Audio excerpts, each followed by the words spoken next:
বাংলাদেশ সম্মিলিত সনাতনী জাগরণ জোটের মুখপাত্র ও বহিষ্কৃত ইসকন নেতা চিন্ময় কৃষ্ণ দাসের গ্রেপ্তার ইস্যুতে মার্কিন পররাষ্ট্র দপ্তরের মুখপাত্র বেদান্ত প্যাটেল বলেছেন, ধর্মীয় স্বাধীনতা নিশ্চিতের পাশাপাশি যেকোনো প্রতিবাদ বিক্ষোভ শান্তিপূর্ণ হওয়ার পক্ষে যুক্তরাষ্ট্র।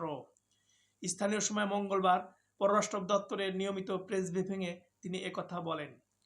বাংলাদেশে কথিত সংখ্যালঘু নির্যাতন ইস্যুতে করা প্রশ্নের জবাবে মুখপাত্র বেদান্ত প্যাটেল বলেন, মৌলিক অধিকার এবং ধর্মীয় স্বাধীনতার বিষয়ে মার্কিন প্রশাসনের সব সরকারের সাথে কাজ করে।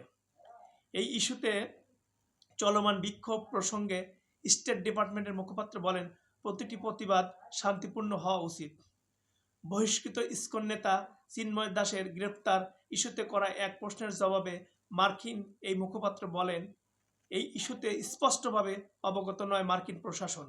মামলা সম্পর্কে সুনির্দিষ্ট কোনো তথ্য তাদের কাছে নেই বলে জানান তিনি। তবে গ্রেপ্তার হওয়া যে কোনো ব্যক্তি আইন সুরক্ষা পাওয়ার অধিকার রয়েছে বলে মন্তব্য করেন বেদান্ত প্যাটেল। বলেন, আটক ব্যক্তিদের উপযুক্ত আইনি সুযোগ দিতে হবে এবং মৌলিক অধিকার সমুন্নত রাখতে হবে।